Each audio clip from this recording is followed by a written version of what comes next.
함께 읽을 하나님 말씀 마태복음 5장 5절입니다. 신약성경 오면 마태복음 5장 5절입니다. 다 함께 합독하시겠습니다. 시작. 온유한 자는 복이 있나니 그들이 땅을 기업으로 받을 것이며. 아멘. 어제 설교를 간략히 정리해 드리겠습니다. 애통하는 자가 복이 있다는 말씀이 인간 상식으로는 이해하기 어렵지만 성경이 말하는 애통의 참 의미를 알면 그 복의 실체를 우리는 깨닫게 됩니다. 애통은 단순한 슬픔이 아니라 첫째로 사랑하는 이를 잃거나 고난 가운데 터져나오는 깊은 고통이며, 둘째로 자신의 죄를 깨닫고 하나님 앞에서 통회하며 회개하는 영적 상태를 의미합니다. 이러한 애통은 인간과 세상에 소망이 없음을 깨닫고 결국 구원자이신 예수 그리스도를 붙들게 만드는 통로가 되며, 그 과정에서 하나님의 형상을 회복하는 은혜가 이루어지게 우리에게 복이 되는 겁니다. 또한 애통한 자에게 주어지는 위로는 단순한 인간적 위로가 아니라 하나님께서 친히 주시는 위로로서 궁극적으로는 하나님이 함께 하시는 천국에서 완전하게 이루어질 위로입니다. 오직 하나님이 주시는 위로만이 참된 평안과 생명을 주심을 명심하고, 애통은 절망이 아니라 하나님을 만나고 회복으로 나아가는 복된 통로임을 깨달아야 할 것입니다. 오늘은 온유한 자의 복에 대해 이야기를 나누고자 합니다. 성경을 통해 세상을 보면서 하나님의 말씀이 이 땅에서의 가지는 의미를 생각하게 됩니다. 또한 성경의 역사를 통해 인간과 세상에 관한 이해를 가지게 됩니다. 그런 측면에서 여러분은 지금의 시대가 어떻다고 보십니까? 미국과 이란의 전쟁, 우크라이나와 러시아의 전쟁 등 명백한 주권 침해임에도 힘이 없으면 누군가의 도움을 요청해야 하고, 힘이 있으면 억지 주장을 해도 되는 것이 힘의 논리가 지배하는 세상의 모습입니다. 우리는 힘이 곧 실력이요 능력인 시대에 살고 있는데 성경에서는 온유한 자가 복이 있다고 말하고 있습니다. 성경의 말씀이 좋은 것은 알겠는데 너무 현실과 동떨어진 말씀은 오히려 우리의 삶에 아무런 영향력과 힘을 발휘하지 못합니다. 그러나 우리가 부정할 수 없는 것은 하나님의 말씀은 진리입니다. 진리는 시간과 환경과 조건에 따라 변화되는 것이 아닙니다. 지금 시대의 가치에 반하는 말씀이라 할지라도 진리는 진리입니다. 우리가 명심해야 할 것은 하나님의 말씀은 단기간에 평가하고 판단해서 결론이 나지 않습니다. 정말 그 말씀이 맞는지는 오랜 시간 확인해 보아야 하고, 심지어는 죽음 이후까지 확인해 봐야 합니다. 우리는 죽음 이후를 믿는 사람들이기 때문입니다. 그래서 오늘 본문이 말씀하시는 온유는 무엇을 의미하며 온유한 자가 받는 복인 땅을 기업으로 받는다는 의미가 무엇인지 살펴보도록 하겠습니다. 먼저 온유하다는 단어의 국어 사전적 의미는 사람의 표정이나 성질이 온화하고 부드러움을 말합니다. 비슷한 단어로 겸손, 온순, 상냥, 온화, 인자라는 단어들이 있습니다. 단어가 주는 의미처럼 차분하고 부드럽고 과묵한 느낌이 듭니다. 부모가 교회를 다니는 친구 중에 온유라는 이름을 가진 애들이 많은데 항상 그 친구들은 이런 놀림을 받는다고 합니다. 온유야, 너는 왜 온유하지 않니? 라고 말입니다. 그런데 성경에서 말하는 온유가 세상에서 말하는 온유와 같은 의미인지, 다르다면 어떤 의미인지 살펴보도록 하겠습니다. 먼저 온유의 헬라어 단어 프라우스는 크게 두 가지 상황에서 쓰입니다. 아이가 열이 나면 부모는 안절부절하지 못합니다. 특히 어릴 적 아이가 열이 나는 것을 잘못 대처하면 소아마비나 영구 장애를 가지는 경우가 있어 조심을 해야 합니다. 지금은 각종 해열제가 많았지만 과거에는 밤새 부모가 잠을 못 자고 물리적으로 수건을 몸이나 머리에 묻혀 열을 식혀야 했습니다. 이렇게 밤새 고생한 끝에 아이의 열이 잡히면 프라우스 되었다, 온유하게 되었다 말하는 겁니다. 또 한 경우는 동물 사육과 관련하여 쓰입니다. 어릴 적부터 주인 손에 자란 말은 금방 길들여지지만 야생에서 길들여진 말은 거친 본능을 그대로 가지고 있어 기르기가 쉽지 않습니다. 이렇게 훈련되지 않은 말을 조련사에게 보내 채찍과 당근을 가지고 훈련을 시킵니다. 그래서 수많은 조련 끝에 달릴 때 달리고 멈출 때 멈추는 것이 조련사의 뜻대로 이루어지면 다시 주인에게 돌려지게 됩니다. 거친 말이 길들여져서 주인의 말에 순종하면 그때 프라우스 되었다고 말합니다. 그러므로 성경 헬라어가 말하는 온유는 타고나기를 온화하고 부드러운 성품을 말하는 것이 아니라 원래는 거칠고 뜨거웠던 것이 훈련과 다스림으로 인해 온화해졌다는 것을 말하는 것입니다. 좀 더 구체적으로 온유에 대해 알아보기에 온유의 대표적인 인물을 살펴보겠습니다. 여러분, 온유하면 누가 가장 먼저 떠오르십니까? 바로 하나님이 인증한 사람 모세입니다. 성경은 모세의 온유함이 이 지구상에서 가장 온유하다고 말하고 있습니다. 민수기 12장 3절입니다. 이 사람 모세는 온유함이 지면의 모든 사람보다 더하더라. 그런데 우리가 아는 모세의 젊은 시절은 어떠했습니까? 젊은 시절에 그는 자기 동포를 괴롭히는 자를 때려 죽이게 됩니다. 출애굽기 2장 11절 12절. 모세가 장성한 후에 한 번은 자기 형제들에게 나가서 그들이 고되게 노동하던 것을 보더니 어떤 애굽 사람이 한 히브리 사람 곧 자기 형제에 치는 것을 본지라. 좌우를 살펴 사람이 없음을 보고 그 애굽 사람을 쳐 죽여 모래 속에 감추니라. 우리가 성경 인물을 긍정의 시야로 봐서 그렇지 그는 폭행치사에 시신유기를 한 범죄자입니다. 때려서 죽게 만드는 것은 정말 끔찍한 일입니다. 그가 핵주먹이 아니라면 최소 10분 이상 쉬지 않고 때려야만 사람이 죽습니다. 정말 끔찍한 범죄가 아닐 수 없습니다. 결국 그는 그 범죄로 인해 애굽에서 도망가서 광야에서 무려 40년 동안 양을 치면서 살았습니다. 사람들이 생각하기를 40년의 광야 생활을 통해 모세가 단련되고 온유해졌다고 생각할 수 있습니다. 그러나 사람은 쉽게 변하지 않습니다. 하나님 모세에게 직접 나타나서 사명 주시기를 나의 백성을 애굽에서 구해서 약속의 땅 가나안 땅으로 가라고 하는데 모세는 꼬박꼬박 말대꾸하며 못한다고 거절합니다. 그것도 몇 번이나 그런 줄 아십니까? 3번이나 못한다고 했습니다. 하나님이 모세에게 함께하겠다. 지팡이를 주면서 뱀을 변하는 이적을 보이시고 멀쩡한 손을 썩게 만들어 보이시며 이런 능력도 너에게 주겠다고 약속하셨습니다.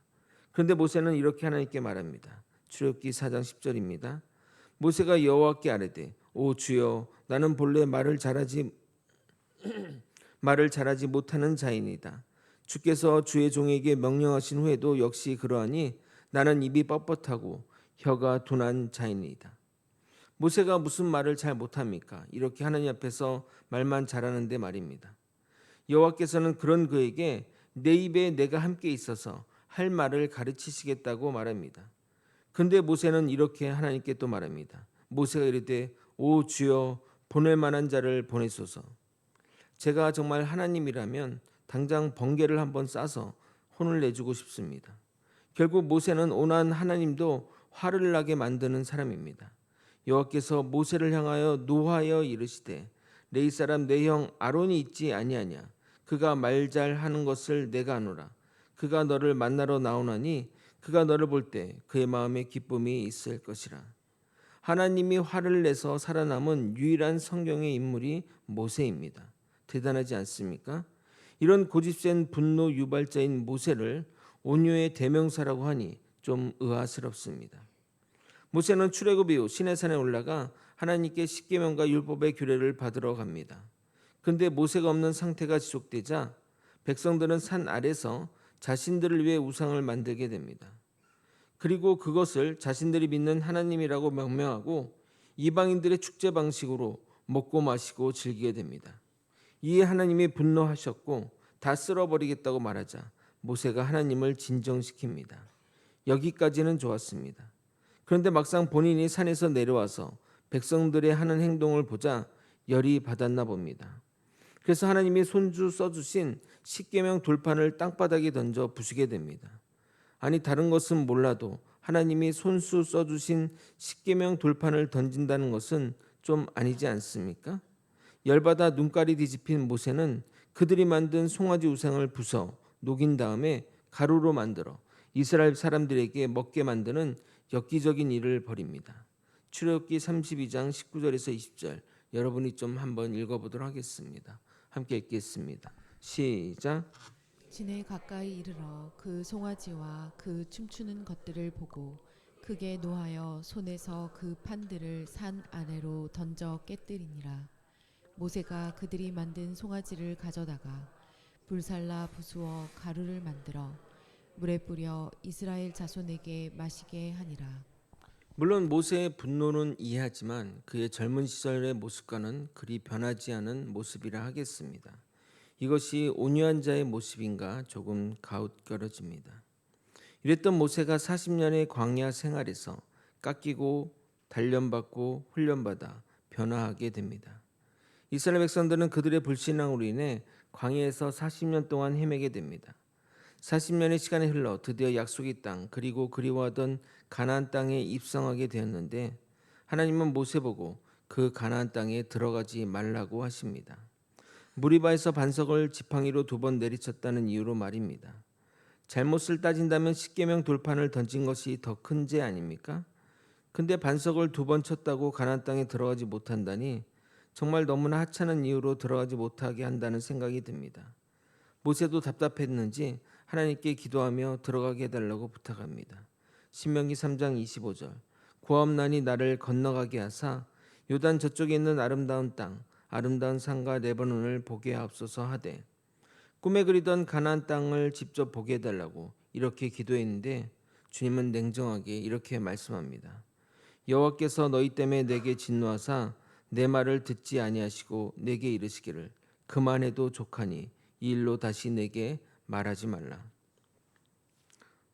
그러니까 모세가 몇 번이고 이런 기도를 했다는 것을 알 수 있습니다.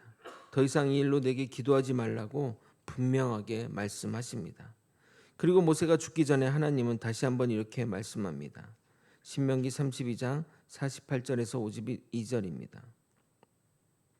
바로 그날에 여호와께서 모세에게 말씀하여 이르시되 너는 여리고 맞은편 모압 땅에 있는 아바림 산에 올라가 느보산에 이르러 내가 이스라엘 자손에게 기업으로 주는 가나안 땅을 바라보라. 내 영 아론이 호르산에서 죽어 그의 조상에게로 돌아간 것 같이 너도 올라가는 이 산에서 죽어 내 조상에게로 돌아가리니 이는 너희가 신광야 가데스 무리바 물가에서 이스라엘 자손 중 내게 범죄하여 내 거룩함을 이스라엘 자손 중에서 나타내지 아니한 까닭이라. 내가 비록 내가 이스라엘 자손에게 주는 땅을 맞은편에서 바라보기는 하려니와 그리로 들어가지는 못하리라 하시니라.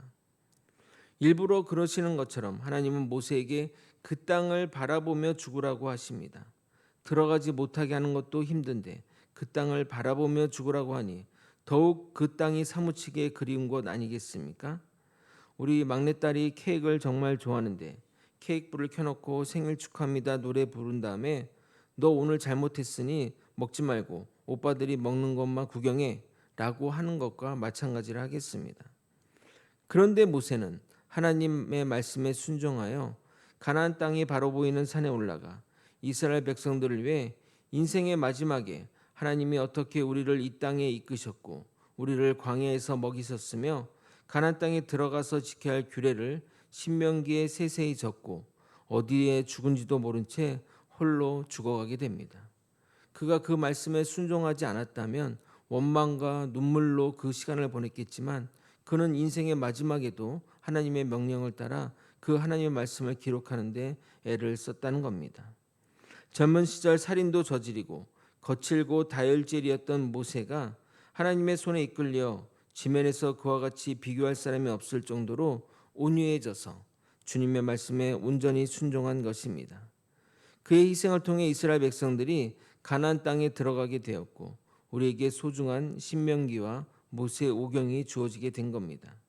성경에서 말하는 온유는 인격 단련과 훈련을 통해서 성품이 변화되는 것이 아니라 성격은 그대로이지만 하나님의 말씀에 자신의 의지와 생각과 성격을 내려놓고 복종함으로 변화되는 것을 말하는 겁니다. 사람의 성격은 변하지 않습니다. 그러나 주님이 만지어서 주님 손에 이끌려 가게 되면 그는 변화되는 것입니다. 우리에게 이런 역할을 해주시는 분이 바로 성령님이십니다. 성령의 만지심과 내주하심만이 그 사람의 본성을 변하게 만드는 겁니다. 그래서 예수님이 잡히시자 다 도망갔던 제자들이 성령의 임재를 경험하고 제자 모두 죽음도 두려워하지 않는 순교의 길을 간 것입니다. 근데 예수님은 온유한 자가 받는 복으로 땅을 기업으로 받는다고 말하고 있습니다. 그래서 농담으로 복부인 아줌마가 가장 좋아하는 성경 구절이 마태복음 5장 5절이라고 말합니다. 근데 정말 온유하면 땅을 기업으로 받는가요? 기업으로 땅이 주어진다면 정말 저나 여러분이나 온유해지고 싶지 않으십니까? 이 의미가 무엇인지 살펴보도록 하겠습니다. 첫 번째로 문자 그대로 온유한 자가 땅을 기업으로 받는 것을 말하고 있습니다. 온유함이란 자신의 힘과 능력으로 쟁취하는 것이 아니린 하나님의 인도하심을 따라가는 것을 말하는 겁니다. 출애굽 백성이 자신들의 혈기로 나아갔을 때는 오히려 실패하였고 인간의 눈으로 보면 어리석어 보이는 방법일지라도 하나님 말씀에 순종해 갔더니 결국 땅을 기업으로 받는 경우를 우리는 여리고 성의 성공과 아이성의 실패에서 확인할 수 있습니다.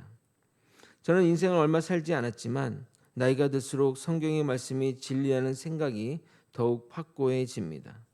전도서 9장 11절을 읽어드리도록 하겠습니다. 여러분의 이해를 돕게 세 번역으로 읽어드리겠습니다. 나는 세상에서 또 다른 것을 보았다. 빠르다고 해서 달리기에서 이기는 것은 아니며 용사라고 해서 전쟁에서 이기는 것도 아니더라. 지혜가 있다고 해서 먹을 것이 생기는 것도 아니고 총명하다고 해서 재물을 모으는 것도 아니며 배웠다고 해서 늘 잘 되는 것도 아니더라. 불행한 때와 재난은 누구에게나 닥친다. 과거 직장 생활할 때 초고속 승진을 한 임원이 있었습니다. 40대 중반에 회사의 별이라고 할 수 있는 임원이 되었습니다. 그는 해외 아이비리그 대학 MBA 출신으로 모든 일에 승승장구했습니다.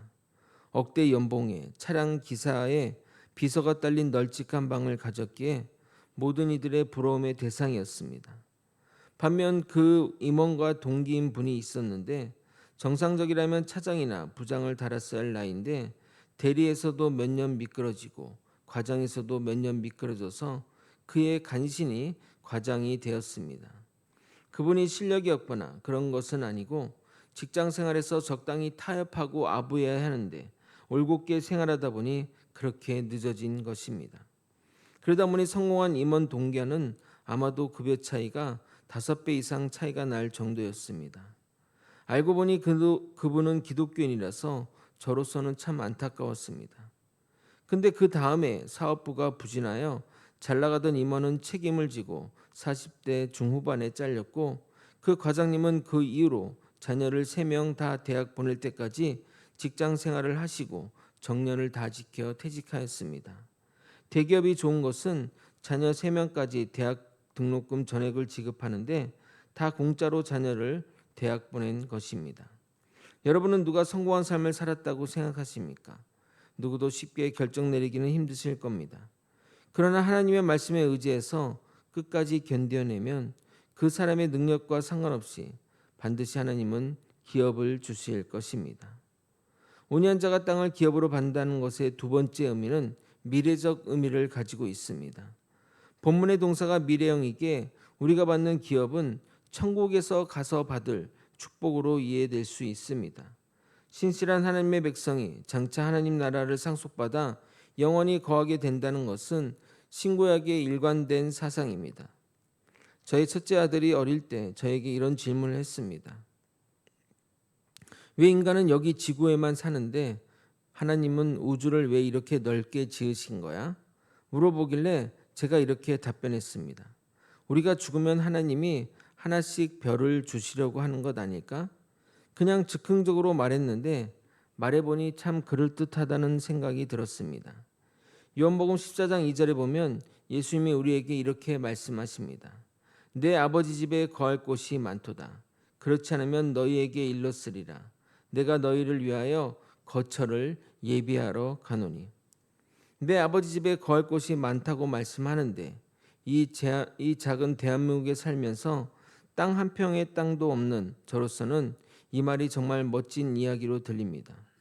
아마도 이 노래를 작곡한 사람이 기독교인이라고 생각하는데 그는 뭔가 알고 이 노래를 짓지 않았나 생각합니다.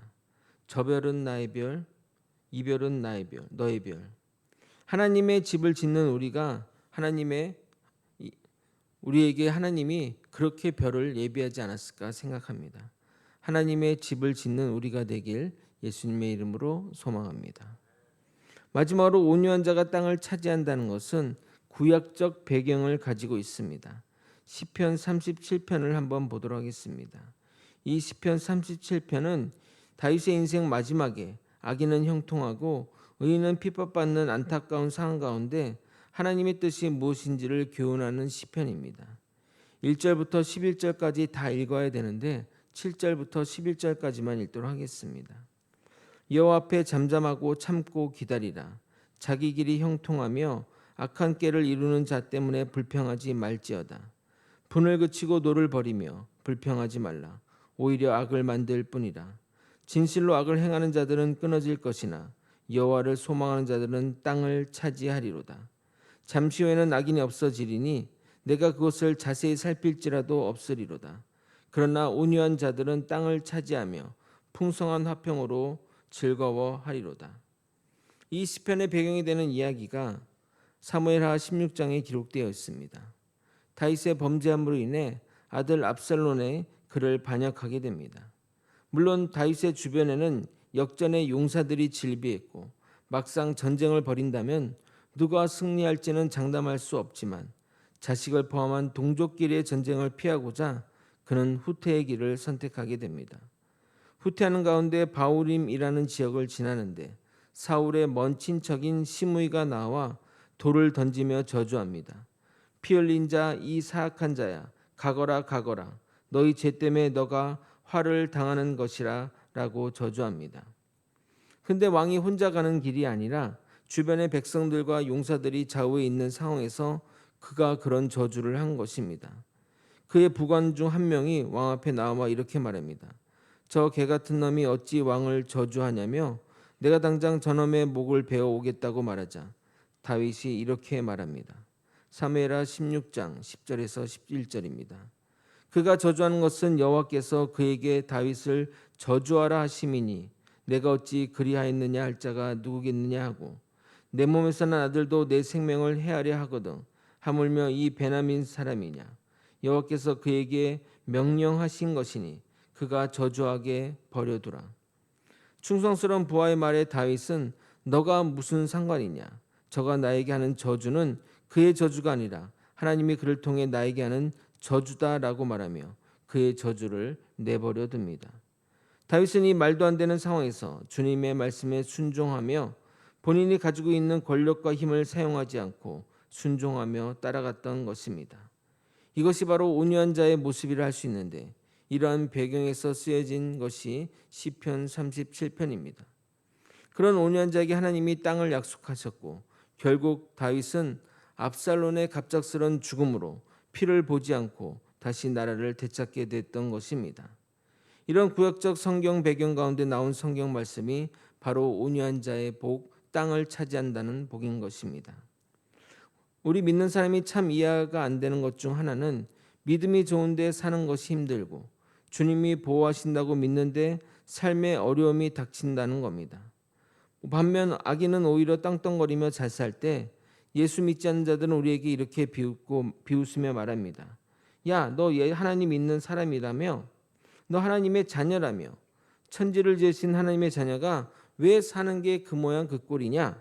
라고 말합니다. 정말 여러분 중에는 하나님을 위해 모든 것을 바치고 모든 것을 내려놓고 하나님만 따랐는데 계속해서 어렵고 힘든 삶을 사시는 분이 있으실 겁니다. 반면 예수님을 믿으면서 안 믿으면서 자기와 자기 가족만을 위해 사는 사람이 악을 행하고 남을 착취해 살아도 오히려 그 더 잘 살게 된다면 정말 하나님께 원망하는 마음이 들 것입니다. 그러나 성경은 분명히 이렇게 말하고 있습니다. 악인들의 형통에 불평과 시기하지 말아라. 그들은 곧 사라질 것이다. 너는 주님만 의뢰하고 선을 행하라. 주님을 기뻐하고 주님께 모든 것을 맡겨라. 진실로 악을 행하는 자들은 끊어질 것이고 여호와를 소망하는 자들은 땅을 차지하리로다. 잠시 후에는 악인이 없어지리니 내가 그곳을 자세히 살필지라도 없으리로다. 아멘. 예수님은 이 다윗의 시편을 인용하여 온유한 자가 받게 될 복을 설명하고 있습니다. 하나님의 일하심은 시간을 두고 보아야 합니다. 결국 누가 승리하는지는 끝까지 확인해 보아야 하는 문제인 것입니다. 저는 하나님의 말씀을 믿습니다. 그러기에 절대 의심이 없습니다. 제가 경험한 온유의 복을 나누고자 합니다. 어머님이 쓰러져 의식이 없으신 상태로 중환자실에 오래 계시자 어떤 이들은 생각하기를 왜 목사님 가정에 저런 일이 생겨 예수 믿으면 축복받아야 하는 것 아니야? 하고 생각하는 분들이 있었습니다. 저도 목회자로서 성도들에게 예수 믿어 잘 되었다고 어머니도 건강하게 일어났었다고 간증하고 싶지만 현실은 그렇지 않았습니다.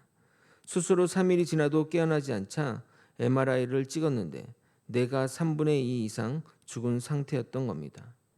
단순한 다리 골절로 인한 수술의 결과가 뇌사에 가까운 의식불명의 상태로 돌아오자 친척분은 의료사고가 아니냐며 수술 기록지를 받으라고 한 것이었습니다. 그래서 병원에 수술 기록지를 달라고 하자 그때부터 병원에서는 태도가 싹 바뀌었습니다. 수술한 의사가 만남을 피하는 것으로부터 응급의학과 의사는 더 이상 치료할 것이 없으니 중환자실에서 나가라는 겁니다.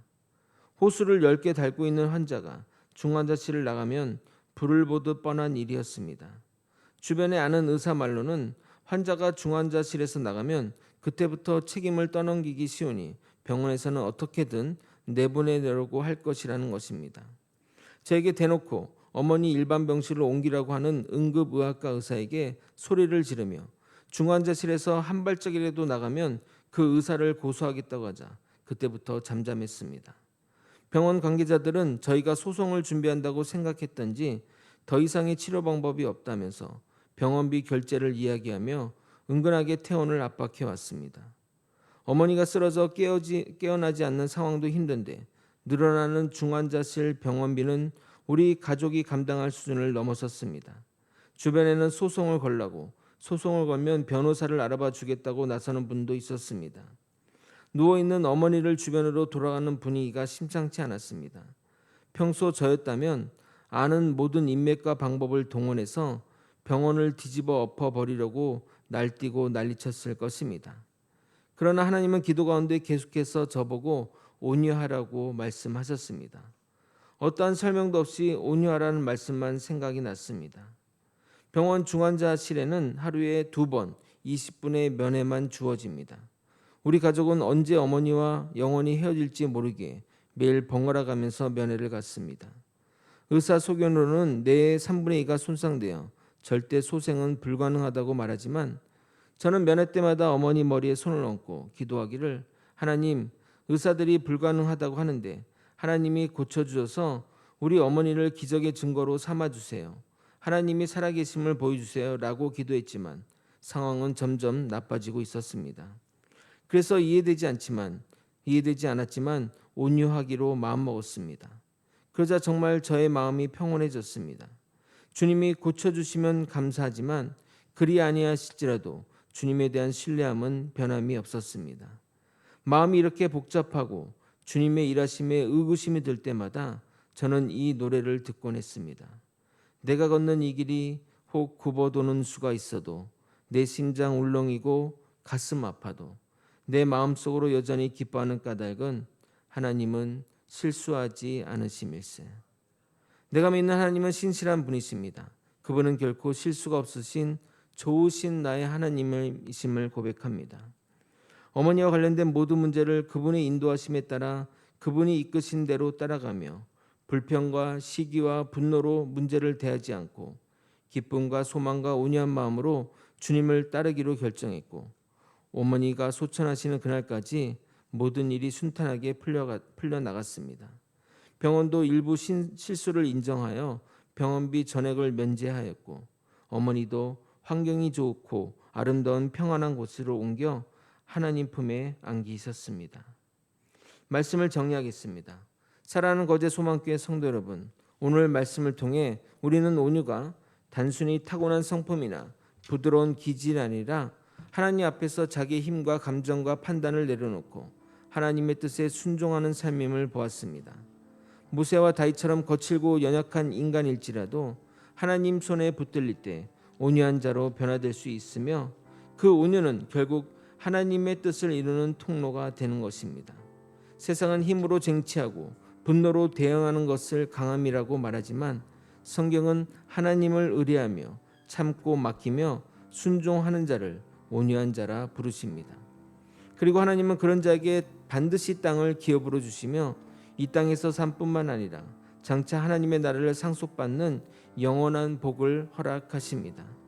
때로는 악인이 형통하고 의인이 고통받는 현실 속에 흔들릴 수 있지만 하나님은 결코 실추하지 않으시며 반드시 당신의 때에 공의롭게 이루실 것입니다.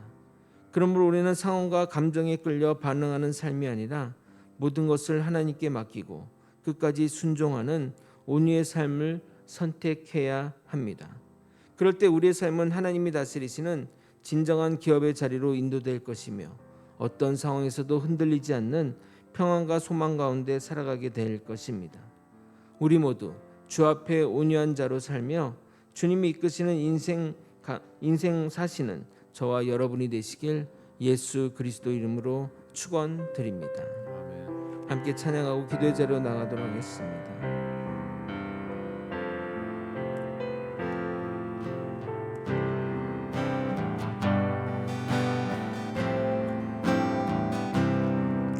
내가 걷는 이 길이 굽어오는 수가 있어도 내 심장이 울렁이고 가슴 아파도 내 마음속으로 여전히 기뻐하는 까닭은 하나님은 실수하지 않으심일세. 내가 세운 계획이 혹 빗나갈지 모르며 나의 희망이 덧없이 쓰러질 수 있지만 나 여전히 인도하시는 주님을 신뢰하는 까닭은 주께서 내가 가야 할 길을 잘 아심일세. 어두운 밤 어둠이 깊어 날이 가시니 밝지 않을 것 같아 보여도 내 신앙 부여잡고 주님께 모든 것 맡기리 하나님을 내가 믿음일세. 지금은 내가 볼 수 없는 건 너무 많아서 너무 멀리 가물가물 어련거려도 분명히 오라 나 두려워 아니하니 만사를 주님께 내어 맡기리. 차츰차츰 안개는 걷히고 하나님 지으신 빛이 뚜렷이 보이리라. 가는 길이 온통 어둡게만 보여도 하나님은 실수하지 않으신다. 차츰차츰 안개는 걷히고 하나님 지으신 빛이 뚜렷이 보이리라. 가는 길이 온통 어둡게만 보여도 하나님은 실수하지 않으시면. 사랑하는 성도 여러분, 오늘 말씀을 통해 하나님께서 기뻐하신 온유는 우리의 성격과 감정을 내려놓고 하나님의 뜻 앞에 순종하는 삶이 참된 온유임을 배웠습니다. 이 시간 우리 자신을 돌아보며 기도하기를 원합니다. 혹시 내 뜻과 분노와 억울함으로 반응했던 모습은 없었는지, 하나님께 맡기지 못하고 내 힘으로 해결하려 했던 부분은 없었는지 주님 앞에 내려놓읍시다. 또한 이해되지 않는 상황 속에서도 하나님을 신뢰하며 온유함으로 반응하는 믿음 허락해달라고 간구합시다. 하나님은 실수하지 않으시며 우리의 삶을 가장 선하게 이끌어 가실 분이십니다. 다음과 같은 기도 제목으로 기도하겠습니다. 내 성격과 감정이 아니라 성령의 다스림을 받아 온유한 사람이 되게 하여 주시옵소서. 내 힘과 방법을 내려놓고 모든 상황을 하나님께 맡기게 하여 주시옵소서. 세 번째, 이해되지 않는 상황 속에서도 하나님이 선하게 일하심을 믿게 하여 주시옵소서. 다 함께 주님의 이름 부르짖고 통성으로 기도하시다가 자유롭게 기도하도록 하겠습니다.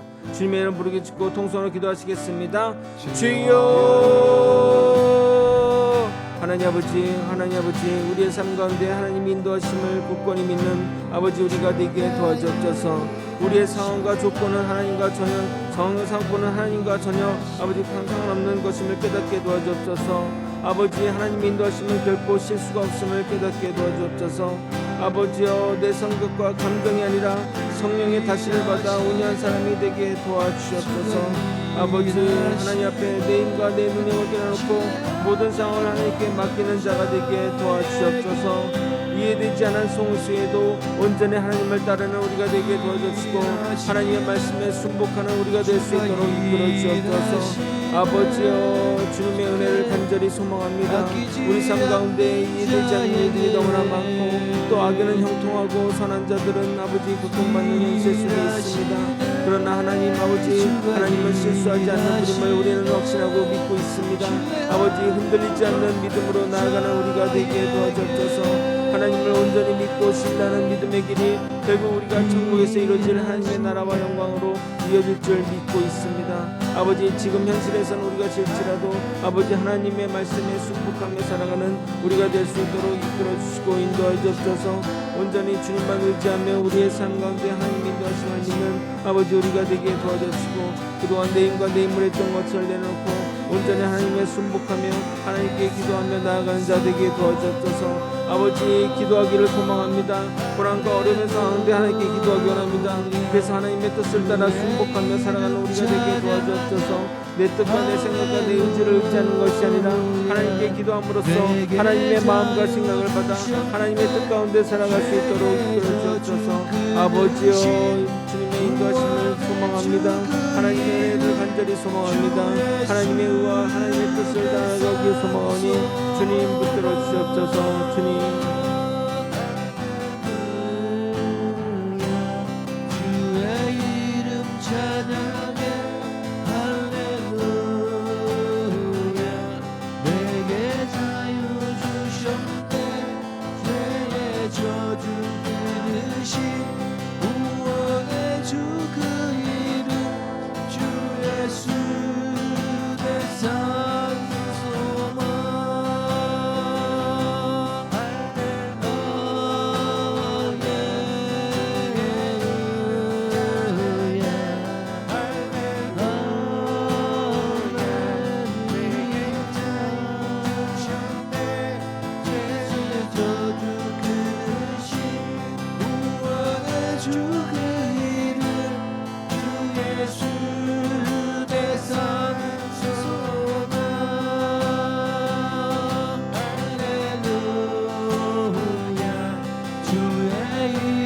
찬양해 할렐루야.